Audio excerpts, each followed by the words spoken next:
Nanti kita cerita tentang hari ini. Buku lagi karya Marcella F.P. Ini buku yang sempat booming banget di tahun 2020 ketika konsepnya menarik. Jadi dimulai dari akun Instagram yang mengepost banyak postingan-postingan yang relate banget buat generasi milenial. Yaitu sesuatu yang nanti bayangkan misalnya 10 tahun lagi atau 20 tahun lagi atau bahkan 30 tahun lagi kita bercerita tentang hari-hari ini. Hari-hari di tahun 2015, 2020, 2025. Gimana sih kita cerita itu, kayak sekarang kalau kita ketemu teman SD kita akan cerita ke teman-teman kita, oh ingat gak dulu kita tawuran. SD dulu saya juga tawuran sih, jadi kayak atau mungkin jajanan masih 100-200 rupiah gitu dan seterusnya. Itu kayak cerita tentang masa lalu. Tapi kan kita nanti ketika udah tambah 10 tahun lagi kita bakal cerita tentang hari ini. Nah gimana, apa yang bakal kita cerita tentang hari ini? Dari konsep buku marketing ini lucu karena dia sudah memiliki yang namanya fanbase dari buku sebelumnya generasi 90-an. Kalau di Instagramnya sendiri NKCTHI saya cek terakhir 1,6 juta followers. Itu udah cukup banget untuk kalau kita mau jualan sesuatu dan masih sangat relate ya. Artinya kalau kita lihat berapa yang komen, berapa yang like, itu sampai sekarang pun masih cukup aktif yang namanya Instagramnya. Nah, waktu dia mau launching buku ini dia sudah woro-woro di Instagramnya itu dan di orang-orang yang sudah membeli buku sebelumnya ataupun ikut di berbagai macam channelnya si Marcella FP ini. Bahkan buku ini diangkat menjadi sebuah film layar lebar berjudul yang sama, yaitu nanti kita cerita tentang hari ini, ditonton lebih dari 2 juta orang, sekarang udah masuk ke Netflix. Jadi sekali lagi ketika kita sudah punya target audiens yang jelas, kemudian kita bisa tahu apa saja desire, apa saja keinginan mereka, apa saja anxiety mereka, maka enak banget ngelitikin mereka untuk jadi raving fans kita, jadi loyal customer kita, jadi advocate yang belain produk kita. Ketika kita ngeluarin produk lagi, beli lagi dan beli lagi dan beli lagi.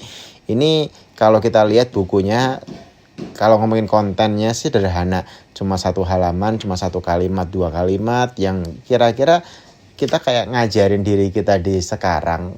Bayangin kalau nanti nonton masa depan kayak santai aja gitu. Yang dulu kita khawatirin juga ternyata nggak kita khawatirin lagi sekarang gitu. Yang dulu masalah kita pikir gede, ternyata kalau kita ingat-ingat lagi sekarang kita ketawa, kok dulu gue stres banget ya ini ngadepin masalah kayak gitu. Oh kok dulu gue bingung banget ya untuk nyari solusi masalah itu. Ternyata sekarang udah nggak sesulit itu. Nah hal-hal kayak gitu artinya apa? Dari waktu-waktu kita harapannya terus berkembang menjadi lebih baik sehingga masalah-masalah kita pun jadi lebih mudah, goal-goal kita pun akan terasa lebih kecil karena kapasitas diri kita meningkat. Nah, game kita sebenarnya ini kayak nulis obituari ya, atau Anda kayak nulis kira-kira nanti 20 tahun lagi kira-kira apa yang akan terjadi 20 tahun terakhir. Itu bisa kita tulis, kita ngirim pesan ke masa depan. Kalau saya sendiri dengan teman-teman Inspira, kita bikin banyak cerita festival masa depan namanya. Ke teman-teman yang lain juga kita ada yang kita lakukan, yaitu kita nulis surat untuk masa depan, terus kita kubur di halaman kantor dan kita bukanya nanti ada yang dibuka 2030, ada yang dibuka 2045. Jadi itu kayak kita nanti baca lagi, itu kayak mirip konsepnya mungkin sama ini jadinya. Nanti kita cerita tentang hari ini. Jadi ada festival masa depan kita, dan gak cuma surat, ada benda-benda dari masa yang kemarin kita naruhnya, ada yang 2015, ada yang 2020, 5 tahun sekali kita naruh surat untuk masa depan. Itu lucu sih, kalau nanti kita baca kita akan ngakak. Dan kita sekarang masih ingat juga ada beberapa yang kayak udah tercapai padahal goalnya lama ternyata udah tercapai gitu.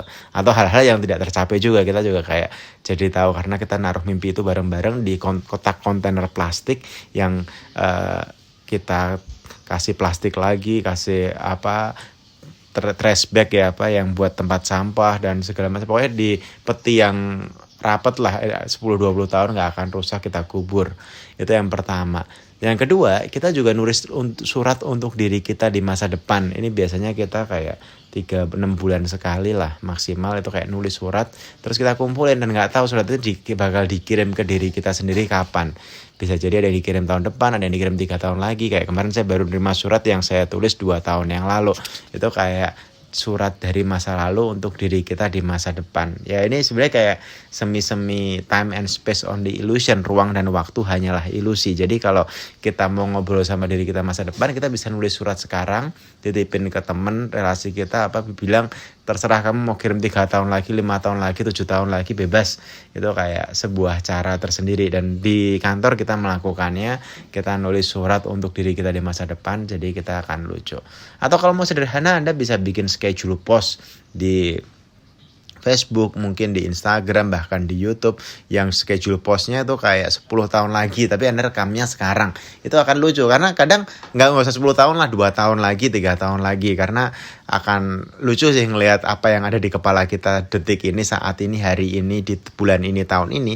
Kemudian kita kayak seakan-akan nanti kita ngobrol sama diri kita yang udah 3 tahun atau 5 tahun lagi, isi kepalanya udah banyak berbeda pasti, saya yakin. Jadi ayo ngobrol diri kita di masa depan, kita buat apa yang kita obrolin itu menjadi kenyataan.